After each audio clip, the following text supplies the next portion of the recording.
Yani bugün İslam coğrafyasının yaşamış olduğu bütün iç çatışmalar, savaşlar, problem temelinde ABD'nin yaratmış olduğu fitne olduğu söylenebilir. Komünizm hep korkulu rüya olarak gösterildi ve o yıllarda ve sonraki gelen yıllarda hep komünizme karşı milleti korkutan ve o şekilde bir dernekler falan kuruldu, örgütler kuruldu.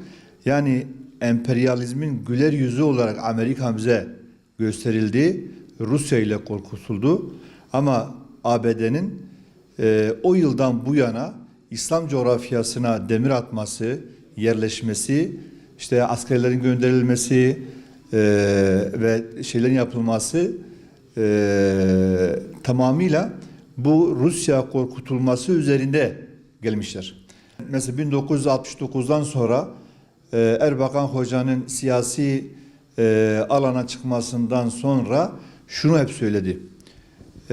Amerika ile Rusya bir timsahın iki çenesi gibi, biri alt biri üst çenesidir. Veya komünizm sizin dişinizi çekerken iğne vurmadan, uyuşturmadan çekiyor. ABD emperyalizmi ise iğne vurarak dişinizi çekiyor. İkisi de aynı görevi yapıyor ve maalesef işte bizim muhafazakar ve Amerikancı İslam zihniyetinde olan kişiler Amerika'yı daha tatlı, daha dost görerek hep Amerika meyilli, Amerika'ya yönelik ülkenin ekonomisini, siyasi anlamdaki gelişmelerini onu merkeze alarak çalışmaları sürdürdüler. Bu yönde tabii yıllardır bölgeye yerleşen ABD bu vesileyle de bugün İslam coğrafyasına akan kan ve gözyaşının temel müsebbibi haline gelmiştir. Küçük ülkelerde İslam coğrafyasında Orta Doğu'da hep darbeler olur da neden ABD'de hiç darbe olmaz diye soru sormuş bir gazeteci.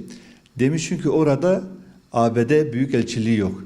Yani İslam coğrafyasında, Orta Doğu'da İslam coğrafyasında var olan büyükelçilikler ve üslerde hep buradaki fitne ve fesadın planları yapılmaktadır, organize edilmektedir ve dolayısıyla buradaki iş karışıklıklardan sonuçları ABD'ye yansıyor, yarıyor ve o vesileyle kendisi hem silahını satıyor, hem buradaki birlik ve beraberi dağıtıyor ve dolayısıyla buradaki istediği şekilde at oynatmış oluyor.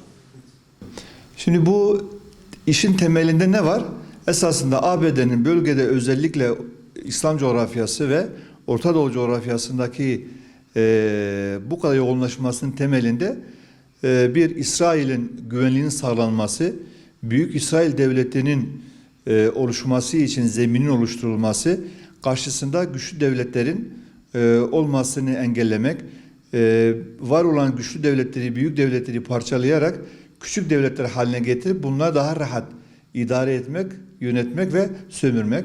İkincisi de zaten bu bölgede onların yeraltı ve yerüstü zenginlik kaynaklarını sömürme gibi bir durumları var biliyoruz hepimiz.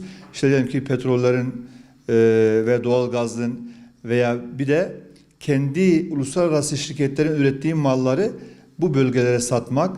Yani tamamıyla doların şu anki dünyada hakimiyeti gibi kendi üretimi olan malları da bölgelere hakim kıldırmak, yani satışlarını yapmak ve ana nokta da İsrail devletinin güvenliğini sağlamaktır. Şimdi bu hastalığın teşhisi doğru yapıldığı takdirde buna göre tedbirler alınacak haliyle. Bugün İslam coğrafyası maalesef hem ülkeler kendi içinde çatışıyor hem de ülkeler kendi aralarında komşu ülkelerle çatışmaları, savaşları sürmektedir. Dolayısıyla burada ABD ve ona bağlı olan emperyal güçler eğer bölgeden çıkartılabilirse bölgeye huzur ve barış gelecek. Kalkınma gelecek, refah gelecek. Yani şu anda Irak gibi ve Libya gibi bir ülkede petrol zengini olan ülkeler belki şu anda benzini alamıyorlar. Ondan dolayı bizim burada Müslüman ülkeler söylediğimiz şudur yıllarca. Erbakan Hoca'nın kurmuş olduğu D8 projesi var hepimizin bildiği gibi. İşte İslam İşbirliği Teşkilatı var. Bu ülkelerin ABD'nin mıknatıs alanından çıkartılması ve işbirliklerini bu anlamda kurması gerekir. Ekonomik anlamda bütün ülkeler, İslam coğrafyasındaki var olan bütün ülkeler ekonomik anlamda güçlü olması lazım. Kendi üretimlerini kendisini yapması lazım. Siz ekonomik bağımsızlığını almadığınız sürece askeri anlamda başarılı olamazsınız. ABD'nin çıkartılmasının ilk adımı ilk önce zihinlerin işgalden kurtarılması lazım. Beyinlerin işgalden kurtarılması lazım ve bu zihniyet geldiği zaman üretime ağırlık verecek. Tarımda, hayvancılıkta, sanayide, teknolojide, silah alanında her yerde kendi üretimini yapacak ve ekonomik anlamda bağımsız olan, beyin ve zihin noktasında bağımsız olan ve Allah'a bağlı olan zihniyetler bir araya geldiği zaman da o zaman ABD'nin buradaki işgaline son verilebilir. Bunun ilk adımı da Erbakan Hoca ne yaptı? D8'i oluşturdu. D8 çünkü eğer tek devlet bunu yapması biraz zor. Mevcut şartlarda gerçekleri kabul etmemiz gerekir. Yani bir ülke tek başına bu işi yapmaya kalkarsa boğuyorlar. Dolayısıyla bunların da tek başına olmaması anlamında diğer İslam coğrafyasındaki ülkeler hepsi, bugün Türkiye, Irak, Suriye, İran, Libya, Mısır ve bütün ülkeler bir araya gelecek, kendi içinde bulundukları bu problemleri görecekler ve çözümünün beraber istişare ederek, kendi sorunlarını kendi alanı çözerek halletme yoluna gitmeleri lazımdır. Bunu yapmadığımız sürece bölünmeler, parçalanmalar, savaşlar, terör, çatışma ve farklı yollarla ülkeler içindeki huzursuzluğun artması devam edecektir.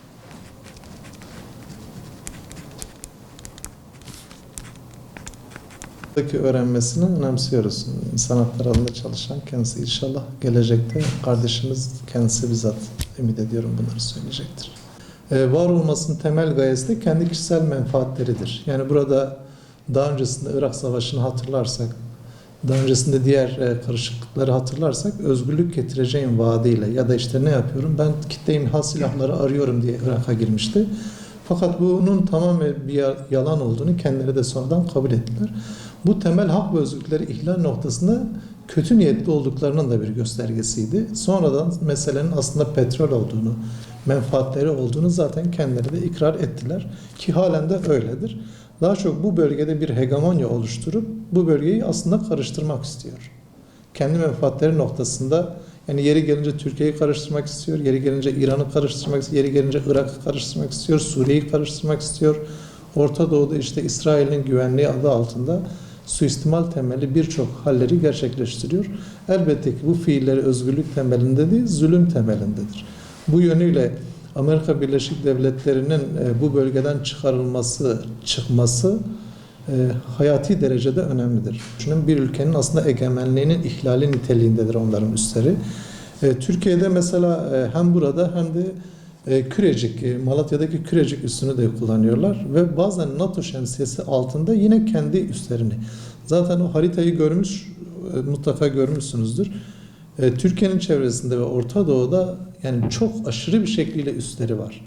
Ve bu kadar üslerinin var olma sebebi ne? Yani bu gerçekten bu ülkelerin iç dinamiklerini koruyan, ülkenin iç huzurunu destekleyen bir şey mi?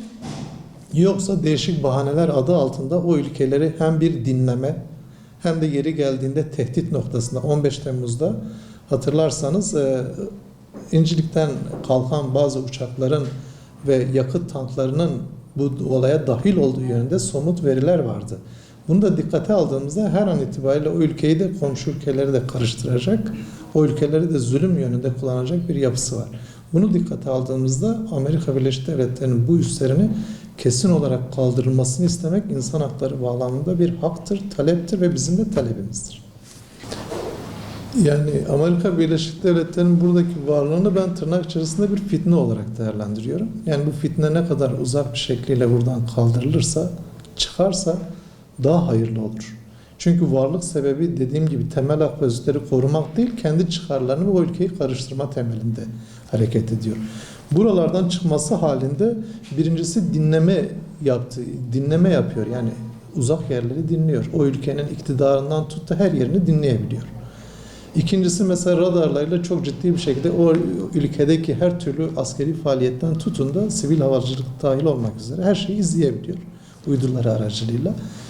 Gitmesi halinde buralardan çıkması halinde elbette ki en azından izleme, dinleme, kontrol etme, müdahale noktasında buradaki yerel ülkeler en azından daha rahat bir nefes alabilir. Yani varlığı kesin olarak zulüm niteliğinde ve bu yönüyle içerideki ülkenin de iç karışıklıklarını beslemesini dikkate aldığımızda ülkenin karar alma mekanizmasına bir müdahaledir ve bağımsızlığını da etkileyen bir yapıdır.